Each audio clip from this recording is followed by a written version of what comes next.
Assalamualaikum warahmatullahi wabarakatuh. Selamat pagi semuanya. Semoga sehat walafiat dan dalam lindungan Allah Subhanahu wa taala. Amin. Sebelumnya perkenalkan dulu, nama saya Vera Junaidia Febriari dari Tadris Biologi IAIN Jember. Oke, materi pada pagi hari ini yaitu kita akan membahas tentang materi perubahan lingkungan. Sama dengan materi yang kemarin, yang akan kita bahas tentang perubahan lingkungan mengakibatkan berbagai dampak, kegiatan manusia yang mempengaruhi keseimbangan alam atau ekosistem, dan etika lingkungan. Yang pertama, kita akan membahas tentang perubahan lingkungan yang mengakibatkan berbagai dampak. Seperti yang kita ketahui, manusia mempunyai pengaruh yang sangat besar terhadap lingkungan hidupnya. Terdapat hubungan yang saling ketergantungan antara manusia dengan lingkungan hidupnya, ya kan? Nah, perubahan pada satu subsistem dalam ekosistem akan dapat menimbulkan goncangan ekologis. Nah, alam sendiri menyediakan mekanisme keseimbangan ilmiah. Namun, perubahan tersebut tidak dapat dinetralisir oleh mekanisme, terlebih lagi apabila perubahan itu sengaja dibuat oleh manusia. Dengan demikian, manusia akan menjadi faktor penyebab utama terhadap berbagai daur biologi lingkungan hidup. Jadi, perubahan lingkungan hidup ini dapat menimbulkan berbagai masalah langsung dan tidak langsung terhadap kesehatan dan kesejahteraan manusia. Karena itu, kita mulai menghadapi apa yang dinamakan masalah lingkungan hidup. Secara umum, sumber permasalahan lingkungan hidup itu dapat berasal dari 3 sumber utama, yaitu ledakan penduduk, teknologi dan industri, dan perusakan hutan. Yang pertama kita akan membahas tentang ledakan penduduk ya. Jadi ledakan penduduk ini ditinjau dari sisi ekologi akan membawa beberapa persoalan, antara lain masalah pemukiman, pangan, sampah, dan sumber daya alam. Bertambahnya jumlah penduduk menyebabkan meluasnya daerah pemukiman yang kebutuhan akan pangan juga makin meningkat. Sampah menimbulkan persoalan melalui berbagai mekanisme, antara lain gangguan penyumbatan aliran dan timbulnya bau busuk yang dapat menimbulkan masalah kesehatan dan keindahan. Kemudian yang kedua ada teknologi dan industri, yang dimana di satu pihak membawa manfaat bagi kesejahteraan manusia, di lain pihak dapat membawa bencana bagi kehidupan manusia dan makhluk hidup melalui limbah yang dikeluarkannya. Contohnya seperti limbah industri yang dibuang di sungai. Tuh. Kemudian yang ketiga ada perusakan hutan, yang dimana dapat menimbulkan berbagai dampak karena hutan sebagai tempat kehidupan berbagai hewan dan tumbuhan, sumber plasma nulfat, dan cadangan air alamiah yang apabila mendapat kerusakan akan terjadi mata rantai bencana bagi manusia sendiri.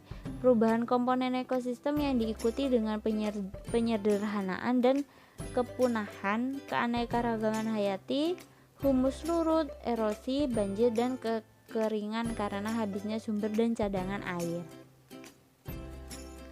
Contohnya seperti gajah dan babi hutan merusak areal pertanian, merupakan contoh terdesaknya habitat alami hewan di hutan akibat ulah manusia, ya kan?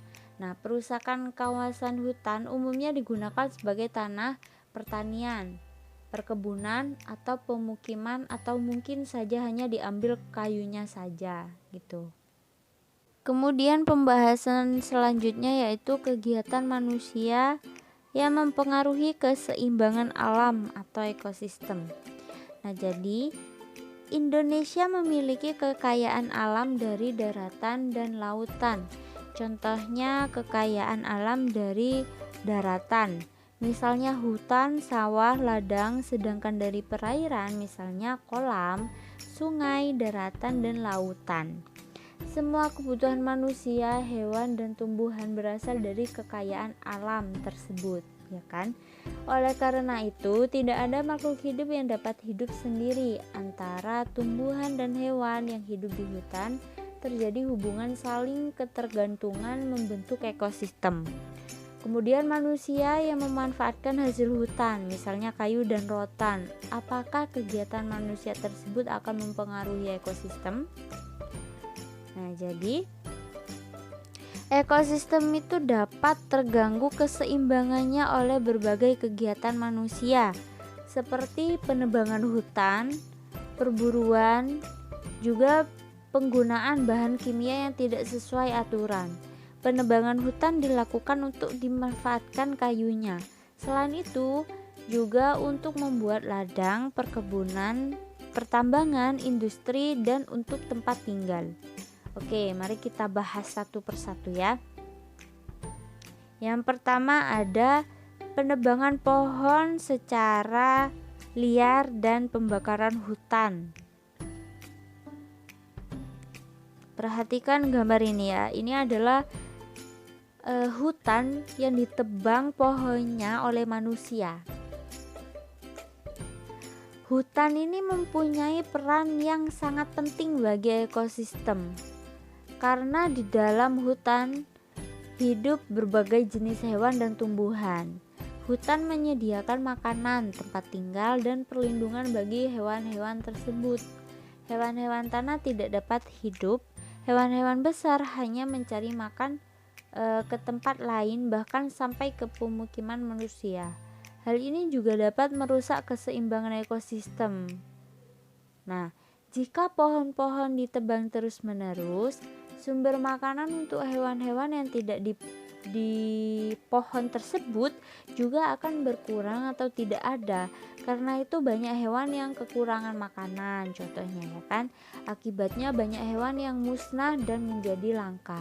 Selain menebang pohon, manusia terkadang membuka lahan pertanian dan perumahan dengan cara membakar hutan.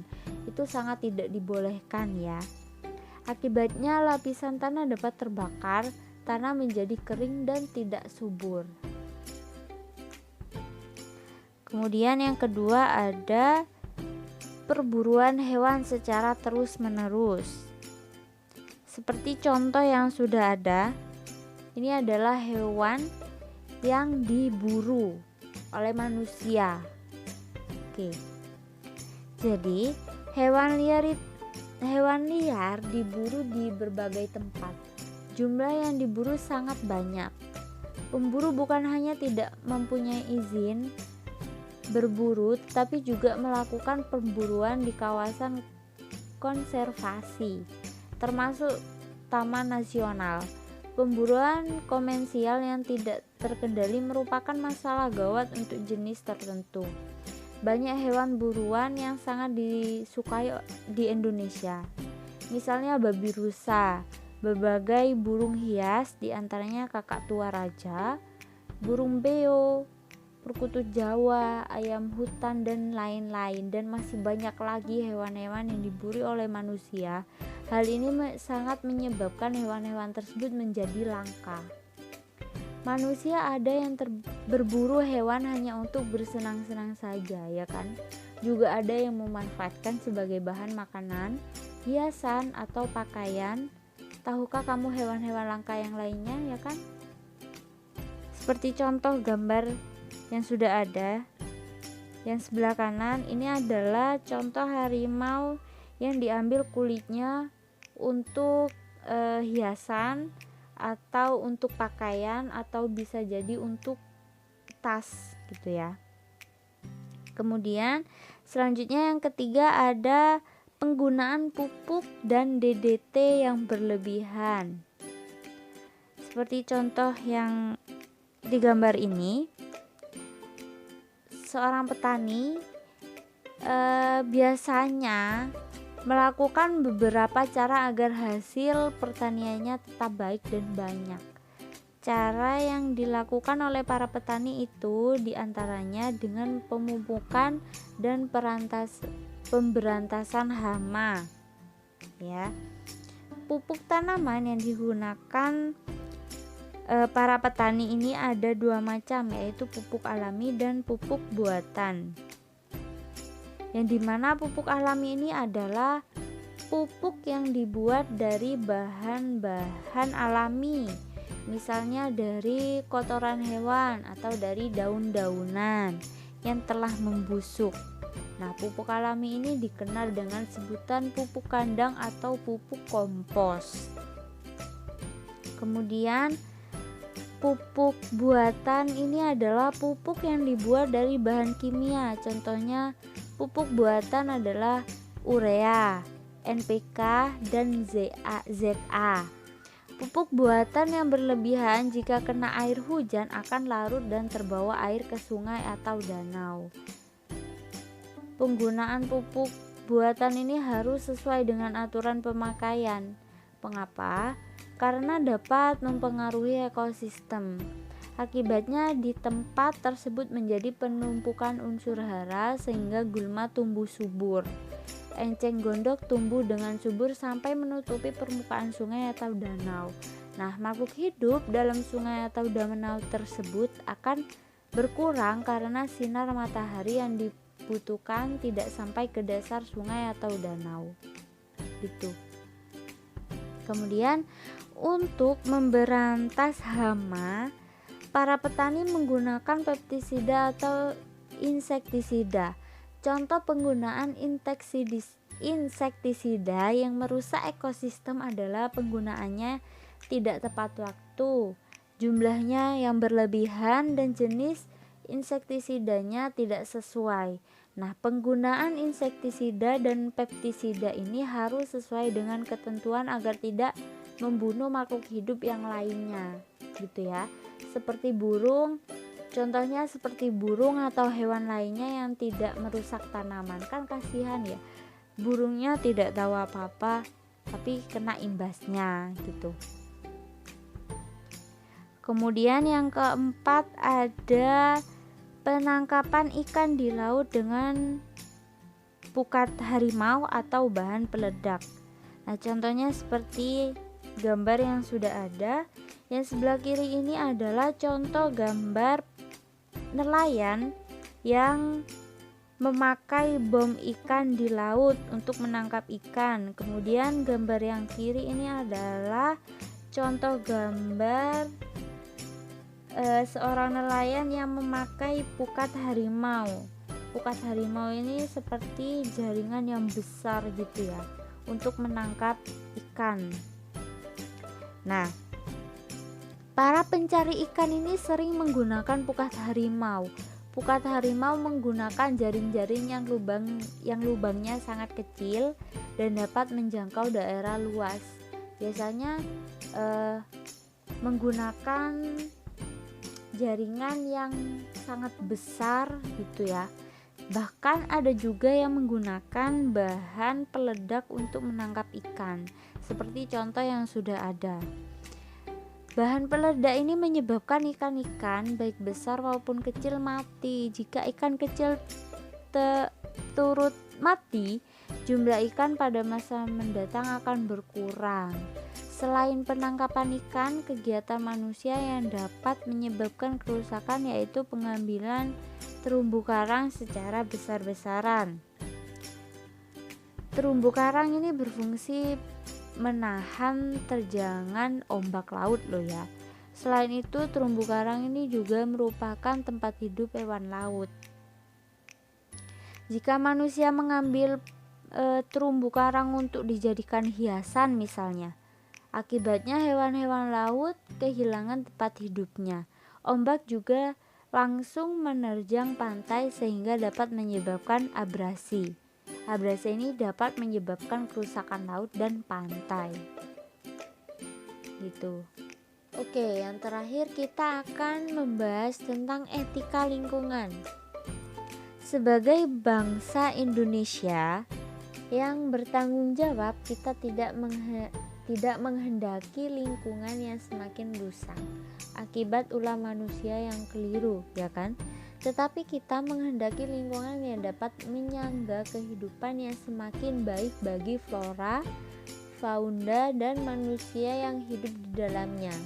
Untuk itu kita memerlukan orang-orang yang sadar lingkungan. Orang-orang yang sadar lingkungan adalah orang-orang yang sudah memahami dan menerapkan prinsip-prinsip ekologi serta etika lingkungan dapat menghadapi masalah dan akibat perbuatan yang berkaitan dengan lingkungan. Kita akan membahas tentang beberapa prinsip yang dapat digunakan untuk menuntut sikap manusia dalam hal penerapan etika lingkungan. Oke, yang pertama, manusia bukanlah segalanya, tetapi merupakan bagian dari lingkungan. Karena itu, menghargai lingkungan berarti menghargai diri sendiri. Kemudian, yang kedua, lingkungan disediakan bukan hanya untuk manusia saja, tetapi untuk semua makhluk hidup, ya kan? Manusia harus menjaga anggota lingkungan yang baik dan konsekuen terhadap lingkungannya. Kemudian yang ketiga, ada manusia sebagai anggota lingkungan harus melaksanakan kewajibannya dalam menjaga kelestarian dan kestabilan dan keindahan alam. Mengapa? Karena hal ini berarti menjaga kelangsungan hidup manusia itu sendiri.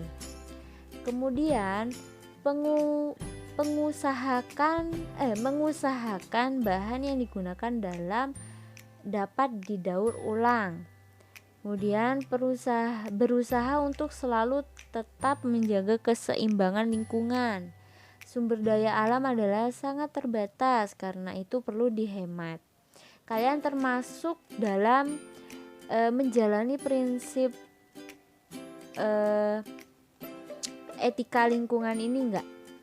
Gitu. Nah, jadi negara ini perlu mengatur kelestarian lingkungan dalam suatu undang-undang, dan untuk itu telah dibuat Undang-Undang Republik Indonesia tahun 1990 tentang konservasi sumber daya alam hayati dan ekosistemnya. Meskipun sudah dibuatnya prinsip dan peraturannya, tetapi pelaksanaannya tergantung pada kita sendiri sebagai suatu individu yang bertanggung jawab dan anggota masyarakat yang baik. Kalian termasuk melakukan prinsip etika lingkungan itu apa tidak? Maka dari itu kita harus menjaga keseimbangan lingkungan kita, ya. Mungkin itu saja yang dapat saya sampaikan, yang dapat saya jelaskan. Apabila ada salah kata, mohon dimaafkan. Ini adalah materi penjelasan yang terakhir. Oke. Semoga bermanfaat yang saya jelaskan hari ini. Jangan lupa belajar dan menjaga kesehatan. Semoga dalam lindungan Allah Subhanahu wa taala. Amin. Mungkin itu saja. Saya akhiri. Wassalamualaikum warahmatullahi wabarakatuh.